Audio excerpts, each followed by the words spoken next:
ورسوله يا أيها الذين آمنوا اتقوا الله حق تقاته ولا تموتن إلا وأنتم مسلمون يا أيها الناس اتقوا ربكم الذي خلقكم من نفس واحدة وخلق منها زوجها وبث منهما رجالا كثيرا ونساء واتقوا الله الذي تساءلون به والأرحام إن الله كان عليكم رقيبا يا أيها الذين آمنوا اتقوا الله وقولوا قولا سديدا يصلح لكم أعمالكم ويغفر لكم ذنوبكم ومن يطع الله ورسوله فقد فاز فوزا عظيما أما بعد فإن خير الحديث كتاب الله وخير الهدي هدي محمد صلى الله عليه وسلم وشر الأمور محدثاتها وكل محدثة بدعة وكل بدعة ضلالة وكل ضلالة في النار وقد قال الله عز وجل في القرآن المجيد والفرقان الحميد فأعوذ بالله السميع العليم من الشيطان الرجيم من همزه ونفخه ونفثه بسم الله الرحمن الرحيم وقضى ربك ألا تعبدوا إلا إياه وبالوالدين إحسانا إما يبلغن عندك الكبر أحدهما أو كلاهما فلا تقل لهما أف ولا تنهرهما وقل لهما قولا كريما سبحانك لا علم لنا إلا ما علمتنا إنك أنت العليم الحكيم رب اشرح لي صدري ويسر لي أمري واحلل عقدة من لساني يفقهوا قولي اللهم رب زدني علما ربنا يسر ولا تعسر وتمم بالخير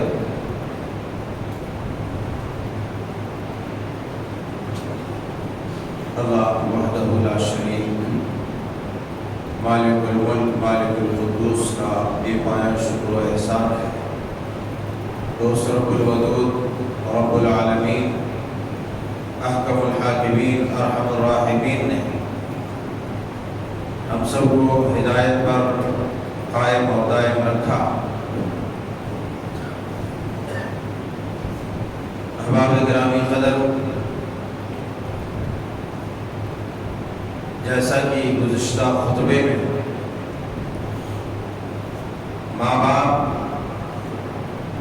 کی عظمت و تقدس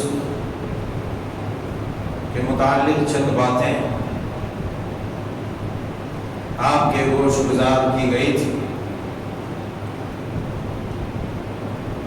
اسی سلسلے کی ایک کڑی جس میں ہم یہ وضاحت کرنے کی اللہ کی توفیق اس کی رحمت سے کوشش کریں گے کہ ماں باپ کی اطاعت و فرما برداری اور ماں باپ کی خدمت ماں باپ کے ساتھ حسن سلوک اچھا برتاؤ کرنے میں ہجرت و جہاد کا ہجرت کا اور جہاد کا ثواب کیسے اور کیوں ملتا ہے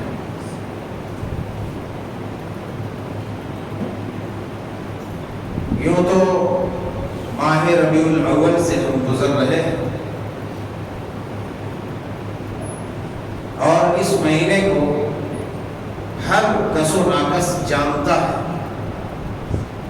اس مہینے میں انجام دیے جانے والے خرافات و بدعات کو بھی جانتے ہیں انشاءاللہ اللہ نے چاہا تو چند باتیں چند الفاظ چند کلمات کے ذریعے اس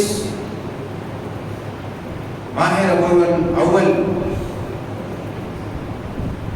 کیا ہوتا ہے اور کیوں ہوتا ہے، چند باتیں آپ کے گوش گزار کروں گا، مگر پہلے ہم وہ ادھورا ٹاپک مکمل کریں گے۔ باتیں چلی تھی کہ اللہ تبارک و تعالیٰ نے اپنے بندے اور بندیوں کی تکلیف اور ان کے کرب و درد کو سمجھتے ہوئے کہا تھا کہ فلا تقل لهما اف ولا تنهرهما، کہ تم ان کو چھوٹی سی بھی تکلیف مت دو، اتنی چھوٹی بھی تکلیف مت دو کہ جس تکلیف پر صرف لفظ یا سیٹی کی ایک ہلکی سی آواز آتی ہے، ناجائز طریقے سے ماں باپ کو اتنی بھی تکلیف دینا حرام ہے، اور جو کوئی ایسا کرتا ہے اللہ تبارک و تعالیٰ کا وہ مجرم ہے۔ اسی لیے اللہ تعالیٰ نے واضح الفاظ میں بیان فرمایا فلا تقل لهما اف، اللہ نے اپنی زبان میں بھی اف کہا، اور ہم اور آپ بھی اف کہتے ہیں جب چھوٹی سی کوئی بات ہوتی ہے اور برداشت نہیں ہوتی ہے یا ہمارے مزاج کے خلاف ہوتی ہے تو ہم اف کہہ کے کام چلا لیتے ہیں، یعنی اتنی بھی تکلیف ہوئی ہے تمہاری باتوں سے، اللہ نے کہا کہ اتنی بھی بات کہنے کی اجازت بات تو ہے ہی نہیں، اتنی آواز نکالنے کی بھی اجازت نہیں ہے جس آواز سے تمہارے ماں باپ کو تکلیف ہو جائے۔ فلا تقل لهما اف ولا تنهرهما، اس کے بعد فرمایا کہ جھڑکنا بھی نہیں ہے۔ ظاہر سی بات ہے جب لفظ اف نہیں کہہ سکتے ہو تو جھڑکنے کی اجازت کہاں سے دی جائے؟ تو یہ ولا تنهرهما اللہ تعالیٰ نے بعد میں کہا، اس سے معلوم ایک نقطہ یہ بھی معلوم ہوتا ہے کہ اگر کوئی چھڑکتا ہے تو وہ ایک بڑا جرم کر بیٹھتا ہے۔ اپنے ماں باپ کو کوئی جھڑکیاں دیتا ہے تو ایک بڑا جرم کر بیٹھتا ہے، کیونکہ پہلے ایک ایسے جرم کا تذکرہ کیا کہ جس چیز کو ہم جرم سمجھتے ہی نہیں ہے اف بھی کہنے کی اجازت نہیں دی۔ اس کے بعد فرمایا ولا تنهرهما، اب تو کوئی گنجائش ہی نہیں ہے کہ کوئی تم تلخ کلامی کرو، کوئی ایسی بات کرو جس بات سے تمہارے ماں باپ کو تکلیف ہو جائے۔ یہ اللہ ہے، اس اللہ کا یہ کلام ہے جس کے اندر یہ باریکیاں ہیں، سمجھنے والا چاہیے، عمل کرنے والا چاہیے۔ پھر فرمایا ان باتوں کی تو کوئی گنجائش ہے ہی نہیں، پھر کرنا کیا ہے؟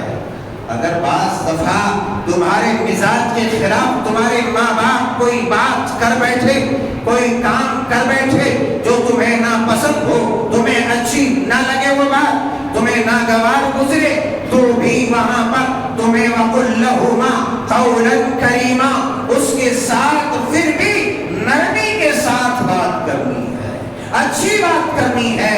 کوئی اچھی بھی بات ہو تو اس انداز میں نہیں کہنا ہے کہ ماں باپ کو برا لگ جائے، ماں باپ کو ناگوار گزرے کہ میرے بیٹے نے اس انداز میں مجھ سے بات کیا ہے۔ لوگ بولتے ہیں ہم حق ڈنکے کی چوٹ بولتے ہیں، ہر جگہ ڈنکے کی چوٹ نہیں لایا جاتا ہے، بلکہ موقع محل کے حساب سے بات کی جاتی ہے۔ یہاں ماں باپ ہے، ماں باپ کے بارے میں فرمایا اگر اچھی بات ہے تو بھی اس انداز، اس لب و لہجے میں کہنا ہے کہ اس لب و لہجے سے ان کو کسی طرح کی کوئی ایسی تکلیف نہ ہو، اسی طرح کی کوئی ایسی سوچ میں مبتلا نہ ہو جائے جو اس کے ذہن و دماغ کو جکڑ دے۔ وَلَا تَقُلْ لَهُمَا اُفٍّ وَلَا تَنْهَرْهُمَا وَقُلْ لَهُمَا قَوْلًا كَرِيمًا، سیدھی نرمی کے ساتھ بات کرنا، نرمی کے ساتھ۔ یہی وجہ ہے کہ ہمارے اسلاف میں صحابہ تابعین کی جماعت میں ایسے ایسے لوگ تھے کہ ماں باپ کے سامنے ایسے کھڑے ہوتے تھے جیسے کہ وہ گونگے ہیں، کھڑے ہوتے تھے، واقعی وہ قابل احترام ہے، قابل احترام ہے، کیونکہ ان کا کوئی متبادل ہی نہیں ہے، اسی لیے اور زیادہ قابل احترام ہے۔ ان کے ذریعے سے اللہ نے وجود بخشا، اسی لیے وہ قابل احترام ہے۔ اسی لیے اللہ تبارک و تعالیٰ نے ایسے صاف اور سیدھے الفاظ میں اپنے بندوں کو آگاہ کیا کہ اس انداز میں تمہیں رہنا ہے۔ اب یہ جو انداز نہیں اپنائے گا پھر وہ اللہ تبارک و تعالیٰ کا مجرم ہوگا۔ وَقُلْ لَهُمَا قَوْلًا كَرِيمًا وَاخْفِضْ لَهُمَا جَنَاحَ الذُّلِّ مِنَ الرَّحْمَةِ وَقُلْ رَبِّ ارْحَمْهُمَا كَمَا رَبَّيَانِي صَغِيرًا۔ ان کے پاس اپنی نرمی کا بازو پھیلا دینا ہے، یعنی اس انداز میں رہنا ہے کہ اگر تم وہاں پر ایک ایسے انداز میں کھڑو کہ تن کر کے کھڑو کہ تمہارے ماں باپ کو اگر تمہارا تننا بھی وہاں پسند نہ ہو تو تمہارے لیے وہ بھی جرم ہے، اللہ کی نگاہ میں وہ گناہ ہے۔ نرمی کے ساتھ، خاکساری کے ساتھ ان کے ساتھ پیش آنا۔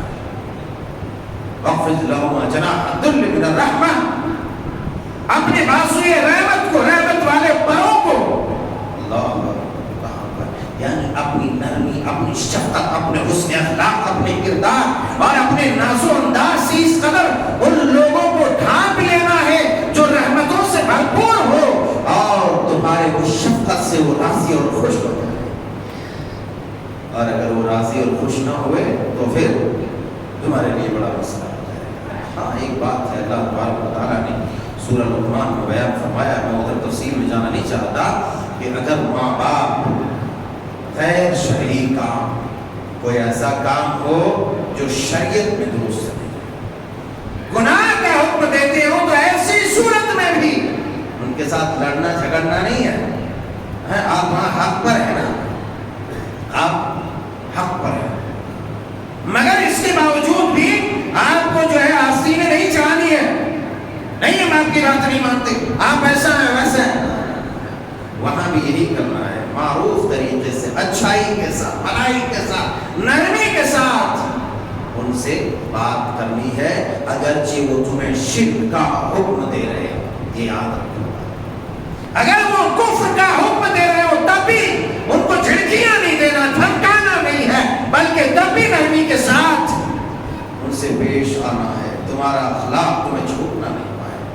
یہ تو ہمارا اخلاق تو عام لوگوں کے لیے بھی ویسا ہی ہے کہ تمہارا اخلاق کا دامن تم سے چھوٹنے نہ پائے۔ کوئی دوسرا آدمی بھی بازار میں چلنے والا کوئی اجنبی بھی ہو تبھی تم اس سے اس انداز میں پیش آؤ کہ تمہارے اخلاق سے متاثر ہو کر کے تمہارے دین میں آنے پر مجبور ہو جائے۔ تو یہ تو ماں باپ ہے، اللہ والے یہ ماں باپ ہے۔ باہر صورت اللہ تبارک و تعالیٰ نے اس آیت کریمہ کی آیات میں یہ باتیں بیان فرمائی جو پچھلے خطبے میں بھی آپ کے گوش گزار کی گئی تھی۔ تو ماں باپ کے ساتھ کس انداز میں رہنا ہے، اس بات کا ہمیں تقریباً اندازہ ہو گیا، پہلے سے معلوم ہے، لیکن یہ ایک تذکیر ہے، یاد دہانی ہے۔ ہم سنتے ہیں، سمجھتے ہیں، سب کرتے ہیں، مگر پھر اپنی حالت پر لوٹ آتے ہیں، اسی لیے بار بار یاد دہانی کی جاتی کہ ایسا نہیں کرنا، ایسا کرنا، ایسا کرنا۔ بہرصورت اب ماں کا جو درجہ ہے وہ بھی برابر ہم نے سنا ہے، وہ صحیح مسلم شریف کی حدیث ہے، دیگر کتب حدیث میں ہے۔ ایک آدمی آیا، پوچھا کہ سب سے زیادہ میرے حسن اخلاق، حسن کردار، حسن برتاؤ کا سب سے زیادہ خیر خواہی کا مستحق کون ہے؟ تو آپ نے کہا 3 بار ایک آدمی نے مسلسل دہرایا کہ کون ہے؟ کہا کہ تیری ماں۔ کون ہے تیری ماں؟ کون ہے تیری ماں؟ کون؟ گناتے گئے، 4تھی بار کہا باپ۔ تو یہ جو فسادات بعض دفعہ ہو جاتے ہیں گھروں میں، اور بعض بچے اپنے باپ کا گلا کاٹ دیتے ہیں، گلا توڑ دیتے ہیں، سر پھاڑ دیتے ہیں، ہاتھ پیر توڑ دیتے ہیں، اس کی ایک وجہ یہ بھی ہے کہ ماں کے ساتھ انتہائی درجے کی مہربانی اور باپ کے ساتھ گستاخی۔ بہت ایسے معاملات سننے کو آتے ہیں کہ ماں باپ میں تلخ کلامی ہوئی، انبن ہوا، اور انبن کے بعد بچے سارے کے سارے اپنی ماں کی طرف چلے گئے، باپ بیچارہ اکیلے پھنس گیا۔ اب ہو گئی لڑائی جھگڑا ہو گیا، مار توڑی شروع، پتہ چلا کہ باپ کا ہاتھ پیر توڑ دیا، سر پھاڑ دیا، دانت نکال دیا بیچارے۔ تو یہ بھی ہمارے ذہنوں میں بیٹھا ہوا ہے اللہ والو، ماں کا درجہ یقیناً باپ سے 3 گنا زیادہ ہے. اس کے متعدد وجوہات ہیں، متعدد اسباب ہیں، مگر ایسا نہیں ہے کہ باپ کی کوئی حیثیت ہی نہ رہے. اگر لڑائی ہو جاتی ہے، انبن ہو جاتا ہے، کوئی مسئلہ پیدا ہو جاتا ہے، تو اولاً تو ان دونوں کے بیچ اس مسئلے کو چھوڑ دینا چاہیے. پہلی بات، انٹرفیئر نہیں کرنا چاہیے. دوسری بات، اگر گمبھیر صورت اختیار کر چکی ہو تو ایسی صورت میں اگر عقل ہے، سوچ ہے، سمجھ ہے، بوجھ ہے، شعور ہے، تو ایسی صورت میں بیٹھ کے بیچ بچاؤ کا راستہ نکالنا چاہیے. ایسا نہیں ہونا چاہیے، ایسا ہونا چاہیے. وہاں بات بھی پالیٹی نہیں کرنی چاہیے کہ بھئی ایسا ہے، ایسا تو ادھر نہیں تھا، بلکہ دونوں مسئلے کو سلجھانا ہے. کیونکہ وہ دونوں کے دونوں سے تمہارا وجود ہے، وہ دونوں کے دونوں سے تمہارا وجود ہے. اگر ماں کے قدموں کے نیچے جنت ہے نا اللہ والوں، بعض دفعہ یہی نا لوگ سمجھتے ہیں کہ ماں کے قدموں کے نیچے جنت ہے. بالکل صحیح ہے، غلط نہیں ہے. یہ نبی کی حدیث ہے اور اسے ماننا بھی ضروری ہے. مگر باپ بھی کوئی کم نہیں ہے، باپ بھی تو جنت کا دروازہ ہے. باپ بھی جنت کا دروازہ ہے. باپ کو جنت کا اوسط دروازہ کہا گیا، اچھا بہتر دروازہ، بیچ والا دروازہ. اللہ اکبر. بتلائیے اللہ والو، میری جوانوں، میرے یاروں، یہ بتاؤ مجھے، تم ایک جنت کی حفاظت کے لیے جنت کے دروازے کو ہی برباد کر دو گے تو تم داخل کہاں سے ہوگے؟ داخل کہاں سے ہوگے؟ اس لیے جنت کی حفاظت کے ساتھ ساتھ، در و دیوار کی حفاظت کے ساتھ ساتھ، اس کے دروازے کی بھی حفاظت کرنی ہے تاکہ آسانی کے ساتھ تم داخل ہو جاؤ. آسانی کے ساتھ داخل. یقیناً ماں کا درجہ انتہائی بڑا ہے، وہیں پر باپ کا بھی درجہ انتہائی. صحیح بخاری شریف کتاب الجہاد کے اندر، صحیح مسلم شریف کتاب البر والصلہ کے اندر حضرت عبداللہ بن عمرو بن عاص رضی اللہ تعالیٰ عنہ سے روایت مروی ہے. یا اقبل رجل الى النبی صلی اللہ علیہ وسلم، ایک آدمی نبی صلی اللہ علیہ وسلم کے پاس آیا اور کہنے لگا، ابایعک علی الہجرۃ والجہاد ابتغی الاجر من اللہ. آیا اور کہنے لگا کہ اے اللہ کے پیارے حبیب، میں آپ سے بیعت لینا چاہتا ہوں، عہد کرنا چاہتا ہوں، وعدہ کرنا چاہتا ہوں. کس بات کا؟ اللہ کے لیے ہجرت اور اللہ کے راستے میں جہاد کرنے پر میں آپ سے بیعت لینا چاہتا ہوں. اللہ اکبر. ابایعک علی الہجرۃ والجہاد. اور ایک بات یاد رکھیے، میں بیعت لینا چاہ رہا ہوں، مگر میرا کوئی دوسرا ارادہ، دوسرے مفادات نہیں ہے، کوئی میری دوسری نیت نہیں ہے. میں بڑا بنوں، میں اچھا کہلاؤں، یا میں نامور بنوں، مشہور بنوں، فیمس بنوں، نہ نہ. میرا مطلب یہ ہے کہ میں یہ جو بیعت کرنے آیا ہوں، اس کا ایک ہی مقصد ہے کہ ابتغی الاجر من اللہ، کہ اللہ تبارک و تعالیٰ سے میں اس کا ثواب چاہتا ہوں، اللہ تبارک و تعالیٰ سے میں اس کا اجر چاہتا ہوں. کسی اور سے نہیں چاہتا، آپ سے نہیں چاہتا، کسی اور سے مجھے عوام نہیں چاہیے، انعام نہیں چاہیے. ابتغی الاجر من اللہ تعالیٰ، اللہ تبارک و تعالیٰ سے میں اجر کا طالب ہوں، اللہ تبارک و تعالیٰ سے میں ثواب کا طالب ہوں. ذرا اندازہ کیجیے، اس چیز کے لیے آیا، ہجرت کے لیے اور جہاد کے لیے. یہ دونوں ہی چیزیں کوئی معمولی نہیں ہے. اللہ والا سننے میں بہت معمولی لگ جاتا ہے. ایسا کیجیے، آپ لوگ ذرا محبت کے ساتھ آگے آ جائیے. یہ تو آپ لوگوں کو خود کرنا چاہیے، لیکن آپ لوگ میری محبت نہیں لیں گے تب تک کیسے آئیں گے؟ آئیے آئیے، بہت اچھے، آگے آئیے. آپ لوگ ادھر جگہ لے کے بیٹھیں گے، کوئی کودتے بھانتے ہوئے آئے گا تو سب اس کو دیکھے گا، ارے دیکھو بڑا بنا ہے، آگے جانا ہے. ہم بھی بولیں گے، سب بولیں گے، تب اچھا نہیں لگے گا. اس لیے راستہ پہلے سے ہموار کر دو.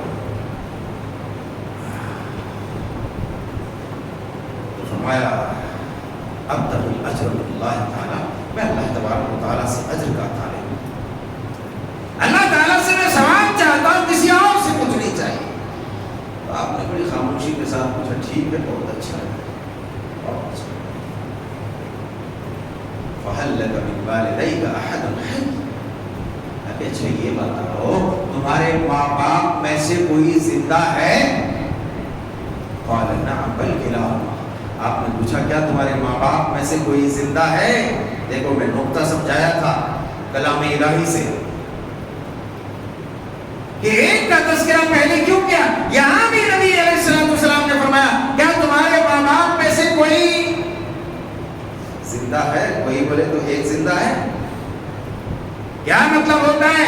اس کا مطلب یہ ہوتا ہے کہ اگر دو ہوں تو بہت سب سے زیادہ خیر خواہی کے مستحق ہیں، مگر اگر دونوں میں سے کوئی اور ہے تو اس سے کئی گنا زیادہ خیر خواہی کے مستحق ہیں۔ اگر دونوں ماں باپ میں سے کوئی ایک زندہ ہو تو جب دو ہوتے ہیں نا تو بھی تو بہت زیادہ ہے، سب سے زیادہ ہے، مگر اس سے بھی زیادہ تب خیر خواہی کے مستحق ہوتے ہیں جب ایک دونوں میں سے کوئی زندہ ہوتے ہیں۔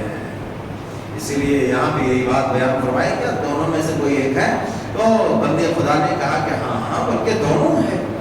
اچھا، اس کے بعد ایک اور سوال کیا، کیونکہ اس نے پہلے کہا تھا کہ ابتغی الاجر من اللہ، میں اللہ تبارک و تعالیٰ سے اجر کا طالب ہوں، میں کسی اور سے نہیں چاہتا ہے، میں کسی اور سے نہیں چاہتا۔ یہاں تو ہمارا کردار یہ ہے کہ اپنے ماں باپ پر بھی خرچ کرتے رہتے تو ڈھورا پیٹتے رہتے، کہہ رہے ہم نے اپنے ابا کے لیے یہ کیا، اماں کے لیے یہ کیا، فلانے کے لیے کیا، چلانے کا ہے تباہ کر، کیوں تباہ کر رہے بھائی؟ تم نے اپنے باپ کے لیے کیا ہے تو دوسروں کو سنانے کا کیا فائدہ ہے یار؟ کیوں پرچار کر رہے ہو؟ پرچار کر کے اپنی جو ہے توجہ کھو رہے ہو نیکیوں کی، نیکیوں کو پسند کر رہے ہو، تم کر رہے ہو بہت اچھا ہے، کرو وہاں جاؤ۔ اسی لیے آپ نے کہا اچھا ٹھیک ہے فَتَبْتَغِي الْأَجْرَ مِنَ اللَّهِ، کہ کیا تم اللہ تعالیٰ ہی سے اجر چاہتے ہو؟ کہا ہاں میں اللہ تعالیٰ ہی سے اجر چاہتا ہوں۔ اللہ اکبر، کہ اچھا ایسی بات ہے تو فَارْجِعْ إِلَىٰ وَالِدَيْكَ فَأَحْسِنْ صُحْبَتَهُمَا، کہ جا اپنے ماں باپ کی طرف لوٹ جا اور ان کے ساتھ اچھا برتاؤ کر، ان کے ساتھ اچھا سلوک کر، ان دونوں کی خدمت کر۔ اللہ اکبر، مطلب یہ ہوا کہ ان دونوں کی خدمت میں تمہارے لیے ہجرت کا ثواب ہے، تمہارے لیے جہاد کا ثواب ہے۔ اللہ اکبر کبیرہ۔ ایک دوسری روایت میں ہے، وہ بھی صحیح بخاری صحیح مسلم کی روایت ہے کہ ایک آدمی آیا اور آ کر کے جہاد کے لیے اجازت مانگی، جہاد کے لیے اجازت مانگی کہ اللہ کے رسول صلی اللہ علیہ وسلم میں جہاد میں جانا چاہتا ہوں، مجھے جہاد کی اجازت دیجیے۔ آپ نے پوچھا کیا تمہارے ماں باپ زندہ ہیں؟ کہا ہاں زندہ ہے۔ تو آپ نے کہا فَفِيهِمَا فَجَاهِدْ، جاؤ جا جا جا، کہاں جا؟ جا کے ان دونوں میں جہاد کرو۔ اللہ اکبر، دونوں میں جہاد کرو، دونوں میں جہاد کرو۔ ماں باپ میں جا کے جہاد کرو، جا کے ماں باپ کو کراؤ، یہاں جہاد کر رہے ہیں، جہاد میں مزہ گیا۔ اس جہاد کا مطلب یہ ہے کہ ماں باپ کے ساتھ جد و جہد کرو، ماں باپ کی خدمت میں لگے رہو، ماں باپ کو راضی اور خوش کرو۔ سنن ترمذی کی، سنن نسائی کی حدیث مبارکہ میں حضرت معاویہ رضی اللہ تعالیٰ عنہ بیان فرماتے ہیں، معاویہ بن جاہمہ رضی اللہ تعالیٰ عنہ تو آتے ہیں، آ کر کے کہتے ہیں کہ اللہ کے رسول صلی اللہ علیہ وسلم انی اردت ان اغزو وقد جئت استشیرک، کہ اللہ کے رسول صلی اللہ علیہ وسلم میں نے غزوے میں جانے کا، جہاد میں جانے کا ارادہ کیا ہے، تو میں آپ سے مشورہ کرنے آیا ہوں کہ کیا میں جہاد میں جاؤں یا نہیں جاؤں۔ کیا کہا کہ کیا میں جہاد میں جاؤں یا نہیں جاؤں، مشورہ لینے آیا ہوں آپ سے۔ آپ نے پوچھا ماں باپ کے بارے میں؟ کہا ماں ہے زندہ، ابھی فلسفہ فإن الجنة تحت رجليك، جاؤ جاؤ، تمہیں جہاد میں جانے کی ضرورت نہیں ہے، تم اپنی ماں کے ساتھ چمٹ جاؤ۔ کیا کہا؟ فلسفہ، اپنی ماں کے ساتھ چمٹ جاؤ۔ مطلب یہ ہوا کہ ہر گھڑی اپنی ماں کی خدمت کے لیے کوشاں رہو، اپنی ماں کی خدمت کے لیے تیار رہو، اپنی ماں کے ساتھ اچھا برتاؤ کرنا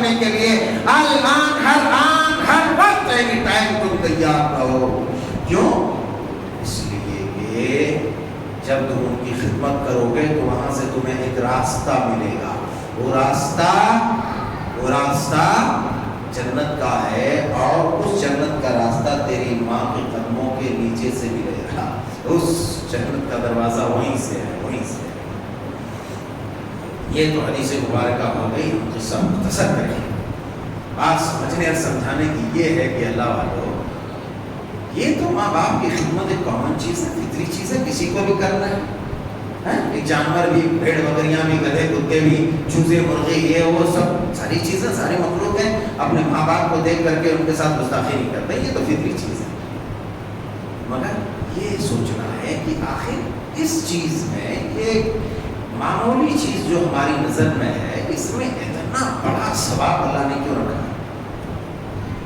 جہاد، ہجرت بولے تو دین اور ایمان کی حفاظت کے لیے، اس کے لیے دین اور ایمان کی حفاظت کے لیے اپنا سب کچھ چھوڑ کر کسی ایسے ملک میں چلے جانا جس ملک میں اس کے ایمان کی حفاظت ہو سکے، جس ملک میں وہ کھلے طور پر اللہ کی عبادت کر سکے، اس کے رسول کی اطاعت کر سکے۔ غرض یہ کہ اپنی جان کے سوا تمام چیزوں کو ہلاکت میں ڈال کر، تمام چیزوں کو بسے پشت ڈال کر کے، چھوڑ کر کے نکل جانا، اللہ اکبر، اس چیز کا نام ہے ہجرت۔ ارے گھر سے جب باہر نکلتے ہو کبھی کمانے کے لیے، نہیں تو کیسے بھی کہیں دوسرے اسٹیٹ، دوسرے ملک میں جاتے ہو، تو گھنٹوں گھنٹہ رو لیتے ہو، گھر والوں کو پکڑ کر، بیوی بچوں کو دیکھ کے، ماں باپ کو دیکھ کے ادھر جو ہے روتا رہتا، بلکتا رہتا، کاہے کے لیے؟ وہ جب کہ ہمیشہ ہمیش کے لیے نہیں کھا رہا، وہ ابھی آئے گا پھر واپس مہینوں میں، سال میں، مگر پھر بھی رو رہا ہے، جبکہ عارضی طور پر جا رہا ہے، وقتی طور پر جا رہا ہے۔ مگر اس آدمی کا کیا جو سب کچھ چھوڑ کر کے نکل گیا، بیوی کہاں، بچے کہاں، مال کہاں، دولت کہاں، وطن کہاں، گھر کہاں، مکان کہاں، ارے در و دیوار کہاں، ساری چیزیں چھوڑ کر راہ اللہ میں اپنے ایمان کی حفاظت کے لیے، دین کی حفاظت کے لیے نکل گیا ہے، اس کا نام ہے ہجرت۔ اب واپسی کا کوئی راستہ نہیں ہے۔ صحابہ کرام نے ہجرت کیا تھا مکہ سے مدینے، واپس کوئی آئے تھے؟ کوئی نہیں آئے تھے، سب وہیں پھنسے۔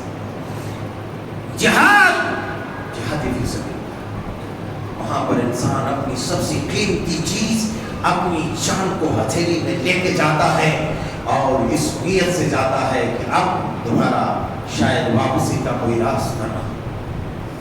جہاد میں اپنی گردنیں کٹا لیتا ہے،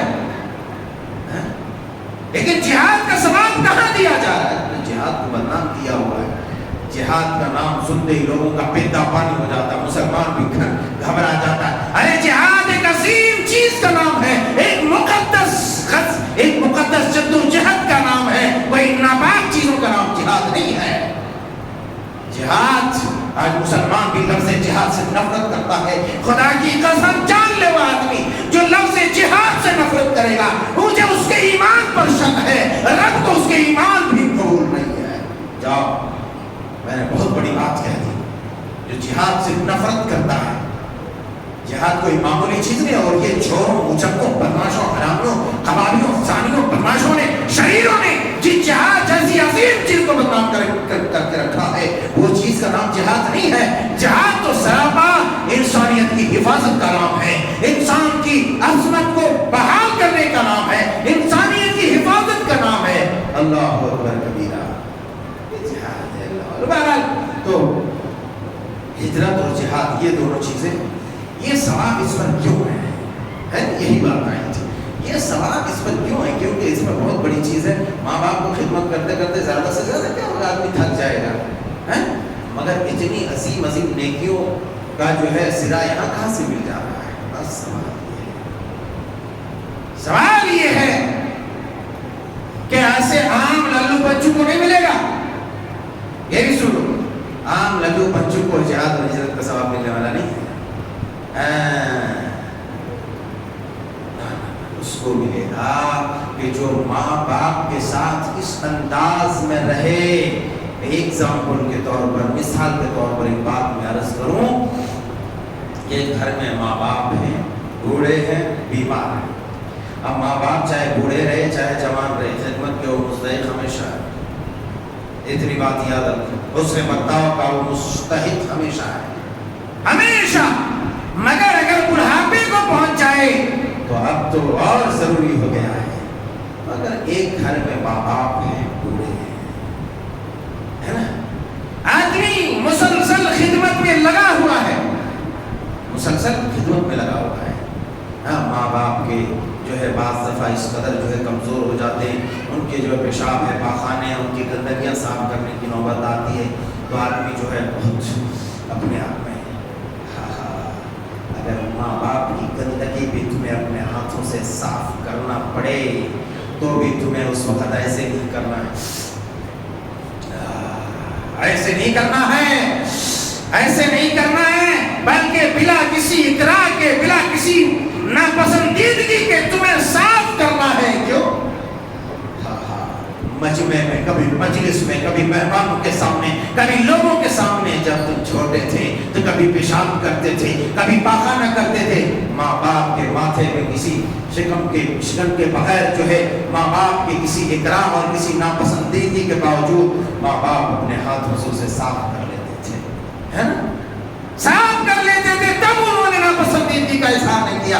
اب جب تم بھی اسی طرح سے کرو گے تو تمہیں وہ اجر ملے گا۔ دوسری اہم بات یہ ہے، ایک آدمی کر رہا ہے، مسلسل سب کر رہا ہے، وہ بھی کر رہا ہے، مگر بعض دفعہ ایسا ہوتا ہے کہ آدمی خدمت کرتے جاتا ہے، بیمار آدمی ہے، بوڑھا آدمی ہے، چڑ ہو جاتا ہے، کیا ہوتا ہے؟ چڑ ہو جاتا ہے، تو آدمی بعض دفعہ کھانا لا کے دیا، دال لا کے دیا، کھانا، دال میں تھوڑی مرچی ہو گئی، تھوڑی نمک زیادہ تھوڑا ہو گیا، ان کو لگا بھائی مزاج ہے ان کا، جو ہے بڑھاپا ہے، ساری چیزیں پریشانیاں ہیں، اب کبھی چھوٹی چیز میں وہ تمہیں ڈانٹ بھی سکتے ہیں، کیا کر سکتے ہیں؟ ڈانٹ بھی سکتے ہیں۔ اب تمہارا سب سے بڑا اور اصلی امتحان ہے وہ ہجرت اور جہاد کا ثواب لینے کا۔ اگر وہاں انہوں نے چڑچڑاپن کا اظہار کرتے ہوئے تمہیں ڈانٹ بھی دیا، تمہیں برا بھلا کہہ بھی دیا، تب بھی تم ان کو پلٹ کے ایک لفظ بھی نہیں کہو گے، تب بھی تم خوشی ان کی باتیں سن لو گے اور اپنے اندر اس کو دبا کر کے پھر بھی جو ہے خندہ پیشانی کے ساتھ مسکراتے ہوئے، ہنستے ہوئے، اچھے انداز میں بات کرتے ہوئے پھر بھی ان سے جو ہے اچھے انداز میں پیش آؤ گے اور بات کرو گے، تب تمہیں یہ مل سکتا ہے۔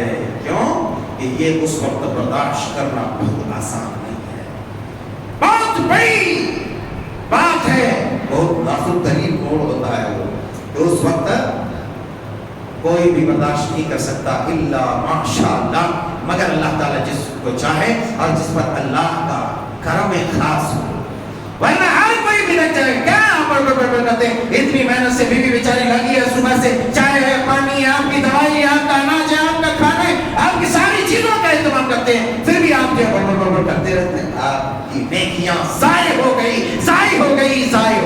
آپ کو نہیں مل سکتی، وہ نہیں جاؤ، کیونکہ آپ نے ماں باپ کو تکلیف دے دیا، کیونکہ وہ عمر ہے ناقابل گرفت بولے تو اب پکڑ میں آنے والی عمر نہیں ہے۔ جس طریقے سے تم جب بچپنے میں تھے تمہاری غلطیوں کو پکڑتے نہیں تھے، تمہاری غلطیوں کے باوجود چمٹ جاتے تھے، اب ان کی غلطیوں کے باوجود بھی تمہیں چمٹ جانا ہے اور اچھائی کے ساتھ پیش آنا ہے، تب اس ثواب کو لے سکتے ہو، نہیں تو آپ دھل کے رکھ دیجئے، آپ کو ملے گا نہیں ملے گا وہ تو اللہ بہتر جانتا ہے۔ لیکن احادیث و سنت کا جو خلاصہ ہے اور اس سے جو ہمیں معلوم ہوتا ہے اس سے یہی معلوم ہوتا ہے کہ لفظ اف کہنے کی اجازت نہیں، تو اگر وہ اس طرح کی گستاخیاں کرے تو یہ ثواب سے بھی محروم رہ جائے گا۔